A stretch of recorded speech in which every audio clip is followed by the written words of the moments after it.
ತರ ಸಮಸ್ಯೆ ಇತ್ತು ನಿಮಗೆ? ಈ ಒಂದು ತರ 4-5 ವರ್ಷ ಆಗಿದೆ ನಾವು ಒಳಗ. 4-5 ವರ್ಷ. 5 ವರ್ಷನಾಗಿತ್ತು. ಈಗ ನೀವು ಮಟ್ಟಕ್ಕೆ ಬಂದಿದ್ದೀರಲ್ಲ, ಅಲ್ಲಿ ನಿಮಗೆ ಈ ತರ ತೇಗ್ ಬರೋದು, ಬಿಗ್ಲಿಕ್ಕೆ ಅದೆಲ್ಲ ಸ್ಟಾಪ್ ಆಗುತ್ತೆ. ಇಲ್ಲಿ ದೇವ್ರ ಧ್ಯಾನ ಮಾಡಿ ಒಂದ್ ಸ್ವಲ್ಪ ಇದು ಮಾಡ್ತಂದ್ರೆ ಗುಣ ಆಗುತ್ತೆ. ನಿದ್ದೆ ಮಾಡ್ತಂದ್ರೆ ಆರಾಮ ಆಗುತ್ತೆ. ಬಟ್ ಏನಂದ್ರೆ ಮನೆಯಲ್ಲಿ ನಿಮಗೆ ಈ ತರ ಸಮಸ್ಯೆ ಜಾಸ್ತಿ ಇದೆ. ಮನೆಯಲ್ಲಿ ಜಾಸ್ತಿ ಇದೆ. ಇವಾಗ ನೋಡಿ, ಇದು ಗಂಟೆ ಸೌಂಡ್ ಆಗ್ಲಿ ಅಥವಾ ಈ ತರ ಹಿಂಗೆ ಮ್ಯೂಸಿಕ್ ಈ ತರದ್ ಏನಾದ್ರು ಬಾರ್ಸಿದ್ರೆ ಏನಾದ್ರು ಆ ತರ ಬಿಗ್ಲಿಕ್ಕೆ ಏನಾದ್ರು ಬರುತ್ತಾ? ಚೆಕ್ ಮಾಡಿ.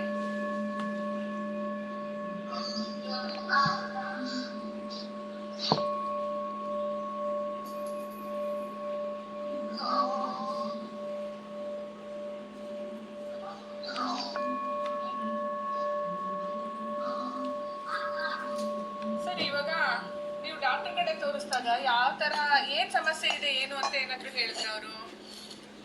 ಏನಿಲ್ಲ ಅಂತ ಹೇಳಿಲ್ಲ. ಏನೇನ್ ಚೆಕ್ ಮಾಡ್ಸಿದ್ದೀರಾ? ಏನಿಲ್ಲ, ತಲೆಯೆಲ್ಲ ಐತಲ್ರಿ ಮೇಡಮ್, 2,500 ಕೊಟ್ಟು ತಲೆ ಸ್ಕ್ಯಾನ್ ಮಾಡ್ಸಿದ್ರಲ್ಲ. ಏನಿಲ್ಲ ಏನಿಲ್ಲ. ಏನಾರಿದ್ರೆ ತೆಗೆದಾಗ ಮತ್ತೆ ಊಟ ಮಾಡು. ಅದೇ ನೀವು ಇನ್ನೊಂದು ಏನಪ್ಪ ತಪ್ಪು ಮಾಡ್ತಿದ್ದೀರಾ ಅಂತಂದ್ರೆ, ಇವಾಗ ನಿಮಗೆ ಒಂದು 5% ಕಾಯಿಲೆ ಇದ್ರೆ ಅದನ್ನ ಇನ್ನೂ ಜಾಸ್ತಿ ಅದನ್ನ ನೆನ್ಪು ಮಾಡ್ಕೊಂಡು ಜಾಸ್ತಿ ಮಾಡ್ಕೊಳ್ತಾ ಇದ್ದೀರಾ. ಈಗ ಮನೆಯಲ್ಲಿ ಈಗ ಏನಾದ್ರು ಗಾಯತ್ರಿ ಮಂತ್ರ ಹಾಕಿದಾಗ ಚೆನ್ನಾಗಿ ನಿದ್ದೆ ಬರುತ್ತೆ. ನೀವು ಮಂತ್ರಗಳು ಹೇಳಿದ್ರೆ ಮಾತ್ರ ಬಿಕ್ಲಿಗೆ ಜಾಸ್ತಿ ಬರುತ್ತೆ. ಮನೆಯಲ್ಲೆಲ್ಲ ಸೌಂಡು. 4 ವರ್ಷ 5 ವರ್ಷ ಆಯ್ತೇನಲ್ಲ? 5 ವರ್ಷದಿಂದ ಇದೇ ಸಮಸ್ಯೆ.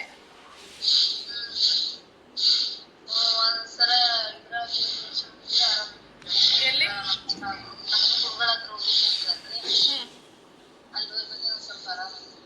ಸ್ವಲ್ಪ ಆರಾಮಲ್ಲ, ಪೂರ್ತಿಯಾಗಿ ಆರಾಮಾಗೋವರೆಗೂ ನೀವು ಗುರುಗಳನ್ನೇ ಪ್ರೇಯರ್ ಮಾಡ್ಕೋಬೇಕಾಗಿತ್ತು. ನೋಡಿ, ಈ ತರ ಇದೆ ಹೀಗೆ ಅಂತೇಳಿಲ್ಲ.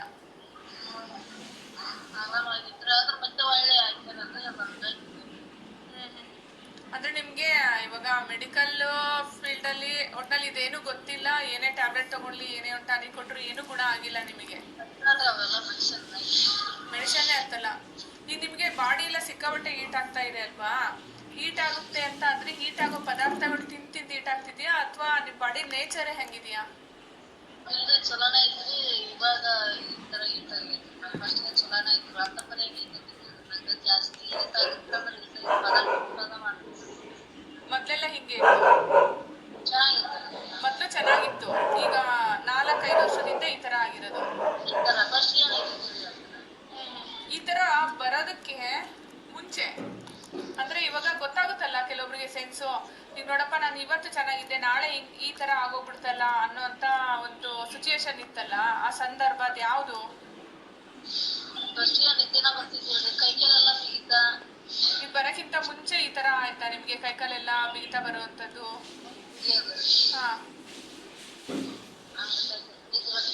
ನೈಟ್ ಹೊತ್ತಂತೂ ನಿದ್ದೆನೆ ಬರೋದಿಲ್ಲ. ಡಾಕ್ಟರ್ ಹತ್ರ ಕೇಳಿದ್ರ ಈ ವಿಷಯನ ನೀವು? ನಿದ್ದೆ ಮಾಡೋದಿಕ್ಕೆ ಆಗೋದಿಲ್ಲ, ನಿದ್ದೆ ಬರ್ತಾ ಇಲ್ಲ ನನಗೆ ಅಂತೇಳಿ ಅವ್ರೇನ್ ಹೇಳಿದ್ರು? ಅಷ್ಟೇನೆ ಹೇಳಿದ್ದು? ಧ್ಯಾನ ಮಾಡಿದ್ರೆ ನಿದ್ದೆ ಬರುತ್ತಾ? ಧ್ಯಾನ ಮಾಡಿದ್ರೆ ಅದನ್ನ ಕಂಟಿನ್ಯೂ ಮಾಡಿ ಹಂಗಾದ್ರೆ. ಹಂಗೆ ಮಾಡಿ. ನಾನು ಕೆಲವುದೆಲ್ಲ ಹೇಳ್ಕೊಟ್ಟಿದ್ದೀನಲ್ಲ, ಅದು ಕಂಟಿನ್ಯೂ ಮಾಡಿ. ಈಗ ಮೇನ್ ಏನಪ್ಪಾ ಅಂದ್ರೆ ನಿದ್ದೆ ಬರೋದಕ್ಕೆ ಧ್ಯಾನ ಮಾಡ್ತಿದ್ರೆ ಬರುತ್ತೆ. ಮತ್ತೆ ಮನೆಯಲ್ಲೆಲ್ಲ ಸೌಂಡ್ ಆಗುತ್ತೆ ಅಂತ ಅಂದ್ರಲ್ಲ,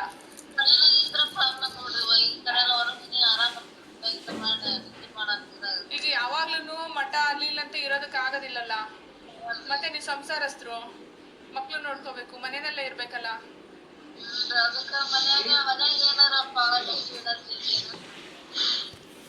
ನೆಗೆಟಿವ್ ಎನರ್ಜಿ. ನಾನು ಅದೇ ಮನೆದೊಂದು ವಿಡಿಯೋ ಮಾಡಿ ಕಳಿಸಿ ನೋಡೋಣ, ಚೆಕ್ ಮಾಡ್ತೀನಿ.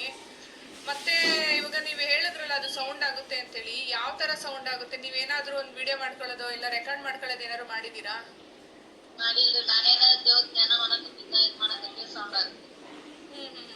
ಏನ್ ಫುಲ್ಲು ಯಾವ ತರ ಸೌಂಡ್? ಪಾತ್ರೆಗಳು ಏನಾದ್ರು ಬಿದ್ದಾಗ ಸೌಂಡ್ ಆಗುತ್ತಾ ಅಥವಾ ಹೆಂಗೆ ಅದು ಸೌಂಡ್ ಅಂದ್ರೆ ಯಾವ ತರ ಸೌಂಡ್ ಆಗುತ್ತೆ ನೀವು ಅಬ್ಸರ್ವ್ ಮಾಡಿದಂಗೆ? ನಾವು ಎಲ್ಲ ನಾನು ಧ್ಯಾನ ಮಾಡಕ್ಕೆ ಗಂಟೆಗೆ ನಮ್ಮ ಹಾ ಕಲ್ಲ ಕಲ್ಲೆಲ್ಲ ಅದು ಬೀಳೋ ಸೌಂಡ್ ಕೇಳಿಸ್ತಿತ್ತು ನಿಮಗೆ? ನಾನು ಬಿದ್ದು ನೋಡಿಲ್ಲ. ನೀವೇ ನೋಡಿದ್ದೀರಾ? ನಿಮ್ಮ ಮನೆ ಮೇಲೆ ಕಲ್ಲು ಬೀಳ್ತಾ ಇದ್ದಿದ್ದು? ಒಳಗಂದ್ರೆ ಒಳಗಡೆನೆ ಬೀಳ್ತಿತ್ತು. ಮತ್ತೇನಾದ್ರು ನೆರಳು ತರ ಏನಾದ್ರು ಹಿಂದೆ ಮುಂದೆ ಎಲ್ಲ ಓಡಾಡೋದು ಆ ಥರ ಎಲ್ಲ ಅನ್ನಿಸ್ತಿತ್ತ ಹೇಗೆ? ಒಂದ್ಸಲ ಆಗಿದ್ರಿ ಆ ಥರ ಆಗಿತ್ತು. ಒಂದ್ಸರಿ ಅಲ್ಲ, ಒಂದ್ಸರಿದು ಬಿಡಿ, ಏನಾದ್ರು ಪದೇ ಪದೇ ಏನಾದ್ರು ಆಗ್ತಾ ಇತ್ತಾ ನೀವು ಅಬ್ಸರ್ವ್ ಮಾಡಿರೋಂಗೆ? ಇಲ್ಲ ಮೈಯಲ್ಲಿ ಯಾರೋ ಬಂದು ಕುತ್ಕೊಂಡಿದ್ದಾರೆ ಅಂತೇಳಿ ಅನ್ಸೋಂಥದ್ದು, ಮೈಯೆಲ್ಲ ಭಾರ? ಮೈಯೆಲ್ಲ ಭಾರ, ಮೈಯೆಲ್ಲ ಫುಲ್ಲು ಭಾರ ಆಗ್ತಿತ್ತು. ಈಗ ಹಂಗ ಜಡ. ನಿಮ್ಮ ಮನೆಯವ್ರು ಈಗ ನಿಮ್ ಜೊತೆ ಇದ್ದಾರಾ ಅಥವಾ ಹೆಂಗೆ? ಇಲ್ರಿ ಅವ್ರಿಗೆ ಇದನ್ನ ನೋಡಿ ಎದ್ರುಕೊಂಡು ಹೊರಟೋಗ್ಬಿಟ್ರ ಅಥವಾ ಏನು? ಮತ್ತೆ ಮಕ್ಳನ್ನೆಲ್ಲ ಹೆಂಗ್ ನೋಡ್ಕೊಂತೀರಿ ಇಂಥ ಪರಿಸ್ಥಿತಿಲಿ?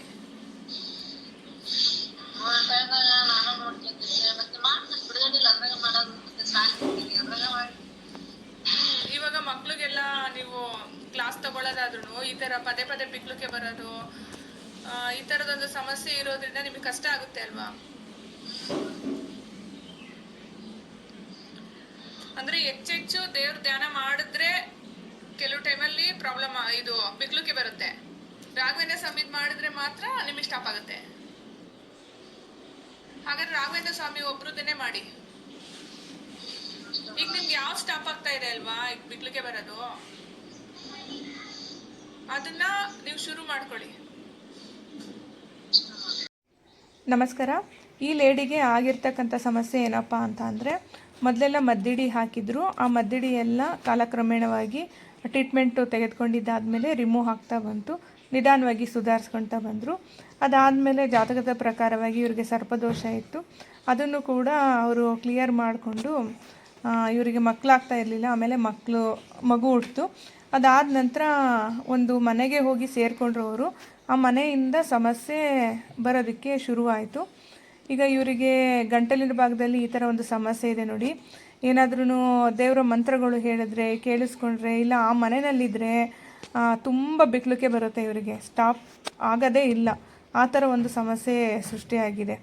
ಈಗ ನೀವು ನೋಡಿದ್ರಲ್ವಾ, ಮತ್ತು ಧ್ಯಾನ ಮಾಡ್ತಿರ್ಬೇಕಾದ್ರೂ ಅಷ್ಟೇ, ಒಂದು ಸರಿ ಆರಾಮ್ ಅನಿಸುತ್ತೆ, ಇನ್ನೊಂದು ಸರಿ ಆರಾಮ್ ಅಂತೇಳಿ ಅನಿಸೋದೇ ಇಲ್ಲ. ಆ ಮನೆಯಲ್ಲಿ ಸೌಂಡ್ ಆಗೋ ಅಂಥದ್ದು, ಏನೋ ಕಲ್ಲೆಲ್ಲ ಬಿದ್ದಿರೋ ಅಂಥದ್ದನ್ನು ಕೂಡ ಇವ್ರು ರಿಯಲ್ ಆಗಿ ನೋಡಿದಾರಂತೆ. ಆ ಥರ ಎಲ್ಲ ಸಮಸ್ಯೆ ಇದೆ ಅಂತ. ಆದರೆ ಆ ಮನೆಯೂ ಕೂಡ ಅವರು ಬಿಡೋದಕ್ಕೆ ಆಗ್ತಾ ಇಲ್ಲ ಅಂಥ ಪರಿಸ್ಥಿತಿನಲ್ಲಿದ್ದಾರೆ. ಈಗೇನೋ ಒಂದು ಸಮಸ್ಯೆ ಇತ್ತು, ಆ ಸಮಸ್ಯೆಯಿಂದ ಇವರು ಇನ್ನೊಂದು ಸಮಸ್ಯೆಗೆ ಸಿಲುಕಿಕೊಂಡಿದ್ದಾರೆ. ಆದರೆ ಈ ಒಂದು ಸಮಸ್ಯೆಯಿಂದ ಹೊರಗಡೆ ಬರಬೇಕು ಅಂತೇಳಿ ಪ್ರಯತ್ನ ಮಾಡ್ತಾ ಇದ್ದಾರೆ. ಇಂಥ ಒಂದು ಸಮಸ್ಯೆ ಇದ್ರೂ ಕೂಡ ಇವರು ಸ್ಕೂಲಿಗೆ ಹೋಗ್ತಾರೆ, ಟೀಚರ್ ಇವರು ಸ್ಕೂಲ್ಗೆ ಹೋಗ್ತಾರೆ, ಮಕ್ಕಳಿಗೆ ಪಾಠವನ್ನು ಮಾಡ್ತಾರೆ, ಮತ್ತು ಮನೆಯಲ್ಲೂ ಮಗುನ ನೋಡ್ಕೋಬೇಕು, ಅತ್ತೆ ನೋಡ್ಕೋಬೇಕು. ಆದರೆ ಗಂಡ ಈಗ ಅವ್ರ ಜೊತೆನೆಲ್ಲ ಇಲ್ಲ. ಇವಾಗ ಅವರೇ ಧೈರ್ಯ ಹೇಳಿ ಏನಾದರೂ ಒಂದು ಪರಿಹಾರದ ದಾರಿ ನೋಡಬೇಕಾಯ್ತು. ಬಟ್ ಇಲ್ಲ, ಆದ್ರೂ ಕೂಡ ಏನು ಯಾವುದು ತಲೆಗೆ ಹಚ್ಕೊಂಡಂಗೆ ಆರಾಮಾಗಿ ಇವಾಗ ಲೈಫ್ ಲೀಡ್ ಮಾಡಬೇಕಲ್ಲ ಅಂಥೇಳಿ ಮಾಡ್ತಾಯಿದ್ದಾರೆ. ಮೊದಲು ಈಗ 1.5-2 ವರ್ಷದ ಹಿಂದೆ ಸ್ವಲ್ಪ ದಪ್ಪ ಇದ್ದರು, ಈಗ ತುಂಬಾ ತೆಳ್ಳಗಾಗೋಗ್ಬಿಟ್ಟಿದ್ದಾರೆ. ಇದು ಹೆಂಗೆ ಅಂದರೆ, ಇವಾಗ ಮೆಡಿಕಲ್ ಫೀಲ್ಡಲ್ಲೂ ಕೂಡ ಈ ಸಮಸ್ಯೆಗೆ ಪರಿಹಾರ ಇಲ್ಲ ಅನ್ನೋಂಗೆ ಅಷ್ಟು ದುಡ್ಡೆಲ್ಲ ಖರ್ಚು ಮಾಡೆಲ್ಲ ತೋರಿಸಿದ್ರೂ ಕೂಡ ಅದು ಬಗೆಹರಿದಿಲ್ಲ. ಈ ಥರ ಒಂದು ಸಮಸ್ಯೆನೇ ಎದುರಿಸ್ತಾ ಇದ್ದಾರೆ. ಮೊದಲೆಲ್ಲ ನಾವು ಅದಕ್ಕೇ ತಾಯ್ತ ಎಲ್ಲ ಮಾಡಿಕೊಡ್ತಿದ್ವು, ಅಂತರ್ಗಾಯಿ ಮಾಡಿಕೊಡ್ತಿದ್ವು, ಮತ್ತು ಮನೆಗೆಲ್ಲ ಒಂದು ಅರ್ಶಿನ ಸಂಜೀವಿನಿ ನೀರನ್ನೆಲ್ಲ ಕೊಡ್ತಾಯಿದ್ದು, ಅದೆಲ್ಲ ಆಗ್ತಾಯಿದ್ರು. ಎಷ್ಟೋ ಒಂದು ನೆಗೆಟಿವ್ ಎನರ್ಜಿ ಏನಾದ್ರು ಇದ್ರೂ ಕೂಡ ಅದು ಅಲ್ಲಿಂದ ಕ್ಲಿಯರ್ ಆಗ್ತಾಯಿತ್ತು. ಈಗ ಹೆಂಗಪ್ಪ ಆಗಿದೆ ಅಂದರೆ, ತಾಯ್ತ ಕಟ್ಕೊಂಡ್ರೆ, ಕುತ್ತಿಗೆ ಕಟ್ಕೊಂಡ್ರೆ ಯಾರು ಏನಾರು ಅಂದ್ಕೊತಾರೆ, ಸೊಂಟಕ್ಕೆ ಕಟ್ಕೊಂಡ್ರೆ ಚುಚ್ಚುತ್ತೆ, ಈ ಥರ ಒಂದು ಮನೋಭಾವ ಬೆಳೆದೋಗ್ಬಿಟ್ಟಿದೆ. ಈಗ ಯಾರನ್ನು ಕೂಡ ಅಷ್ಟೇ ಯಾರು ತಾಯ್ತ ಕಟ್ಕೊಳ್ಳೋದಾಗಲಿ ಅದೆಲ್ಲ ಮಾಡೋದೇ ಇಲ್ಲ. ರಕ್ಷಾ ಕವಚ ಅಂಥೇಳಿ ಆಂಜನೇಯದೊಂದು ಮಾಡಿಕೊಡ್ತಿದ್ದೆ ಮೊದಲು. ಎಷ್ಟೊಂದು ಜನ ಎಲ್ಲ ತೊಗೊಳ್ತಾಯಿದ್ರು. ಈಗ ಸ್ವಲ್ಪ ಹಳ್ಳಿ ಸೈಡು ಗೊತ್ತಿರೋ ಅಂಥವ್ರು, ನಮ್ಮ ಹಳೆ ಕ್ಲೈಂಟ್ಗಳೆಲ್ಲ ಇದ್ದಾರಲ್ಲ, ಅವರೆಲ್ಲ ತೊಗೊಳ್ತಾರೆ. ಇನ್ನು ಮಿಕ್ಕಿದವ್ರು ಹೆಂಗಪ್ಪ ಅಂದರೆ ಈ ಥರ ಥಿಂಕ್ ಮಾಡ್ತಾರೆ. ಮೊನ್ನೆ ಒಬ್ಬರು ಇದೇ ಥರನೇ ಹೇಳಿದ್ರು. ನಾನು ಅವ್ರಿಗೆ ಹೇಳಿದೆ, ನಿಮಗೆ ಹೀಗೆ ಸಮಸ್ಯೆ ಇದೆ ತಾಯ್ತಾ ಮಾಡಿಕೊಡ್ತೀನಿ ಕಟ್ಕೊಳ್ಳಿ ಅಂದಿದ್ದಕ್ಕೆ ಅಯ್ಯೋ ಇಲ್ಲ ನಮ್ಮ ಕೊಲಿಗೆಲ್ಲ ನೋಡಿ ಆಡ್ಕೊಂಬಿಡ್ತಾರೆ, ಕುತ್ತಿಗೆ ಕಟ್ಕೊಂಡ್ರೆ ಎಲ್ಲ ನೋಡಿ ಇವನೇನಪ್ಪ ಹಿಂಗೆ ಕಟ್ಕೊಂಬಂದೇನೆ ಹಾಗೆ ಹೀಗೆ ಅಂತೇಳಿ ಯಾರು ಏನು ಆಡ್ಕೊಳ್ತಾರೋ ಬಿಡ್ತಾರೋ, ಏನಾದರೂ ಆರೋಗ್ಯ ಹಾಳಾಯಿತು ಇನ್ನೇನಾದ್ರು ಪ್ರಾಬ್ಲಮ್ ಆಯಿತು ಅಂದರೆ ಬಂದು ಅವರೇನಾದರೂ ಕಾಪಾಡ್ತಾರಾ? ಇಲ್ಲ, ನೋಡಿ ಸುಮ್ಮನೆ ದೂರ ನಿಂತ್ಕೊಳ್ತಾರೆ ಅಷ್ಟೇ. ಇದೊಂದು ರಕ್ಷಾ ಕವಚದ ರೀತಿಯಲ್ಲಿ ಕೆಲಸ ಮಾಡುತ್ತೆ. ಈಗ ಆಂಜನೇಯ ಸ್ವಾಮಿಗೆ ಸಂಬಂಧಪಟ್ಟಿರ್ತಕ್ಕಂಥದ್ದೇನೆ ನಾನು ಮಾಡಿಕೊಡೋ ಅಂಥದ್ದು. ಮತ್ತು ಕೆಲವೊಂದು ಗಿಡಮೂಲಿಕೆಗಳನ್ನೆಲ್ಲ ಆ್ಯಡ್ ಮಾಡಿ ಕೊಡ್ತೀನಿ. ಅದು ತುಂಬಾ ಪವರ್ಫುಲ್ಲಾಗಿರುತ್ತೆ. ಈಗ ಅದು ನಮ್ಮ ದೇಹಕ್ಕೆ ಟಚ್ ಆಗುತ್ತಲ್ವಾ, ಅದು ತಾಮ್ರದಿಂದ ಮಾಡಿರ್ತೀವಿ, ತಾಮ್ರದಿಂದನೂ ಕೂಡ ಬರೆದಿರ್ತೀವಲ್ಲ, ಅದು ಹೋಗಿ ಪ್ರಕೃತಿಗೆ ಕನೆಕ್ಟ್ ಆಗುತ್ತೆ. ಈಗ ತಾಮ್ರ ಅಂತ ಅಂದರೆ ಈಗ ನಾವು ಪಿರಮಿಡ್ ಆದ್ರೂ ತಾಮ್ರದ್ದು ಅಂದರೆ ಅದು ಒಂದು ದೈವಿಕ ಶಕ್ತಿ ಎನರ್ಜಿನ ಕಲೆಕ್ಟ್ ಮಾಡ್ಕೊಳೋದಿಲ್ವಾ, ಅದೇ ಥರನೇ ನಮ್ಮ ದೇಹದಲ್ಲೂ ಕೂಡ ಅಷ್ಟೇ. ಅಕಸ್ಮಾತ್ ನೆಗೆಟಿವ್ ವೇವ್ಸ್ ಏನಾದರೂ ಬರ್ತಾ ಇದೆ ಅಂದರೆ ಅದೆಲ್ಲ ಕ್ಲಿಯರ್ ಆಗುತ್ತೆ. ಮೊದಲೆಲ್ಲ ಎಷ್ಟು ಜನ ಎಲ್ಲ ಮಾಡಿಸ್ಕೊತಿದ್ರು. ಈಗ ನೋಡಿ, ನೆಗೆಟಿವ್ ಪ್ಲೇಸಿಗೆ ಹೋಗೋದು, ನೆಗೆಟಿವ್ ಎನರ್ಜಿ ಇರ್ತಕ್ಕಂಥ ಪರ್ಸನ್ಸ್ಗಳನ್ನೆಲ್ಲ ಮಾತಾಡಿಸ್ಬೇಕಾಗುತ್ತೆ. ಕೆಲವು ಟೈಮಲ್ಲಿ ನಮಗೆ ಗೊತ್ತಾಗೋದಿಲ್ಲ. ಅಂಥ ಒಂದು ಸಂದರ್ಭದಲ್ಲೆಲ್ಲ ಈ ತಾಯ್ತ ತುಂಬಾ ಹೆಲ್ಪ್ ಮಾಡುತ್ತೆ. ಬಟ್ ಗೊತ್ತಿರೋ ಅಂಥವ್ರು ಅಷ್ಟೇ ಮಾಡಿಸ್ಕೊಳ್ತಾ ಇರೋದು, ಗೊತ್ತಿಲ್ಲದೆ ಇರೋರು ಈ ಥರ ಹೇಳ್ತಾರೆ, ಹಾಗಾಗಿದೆ.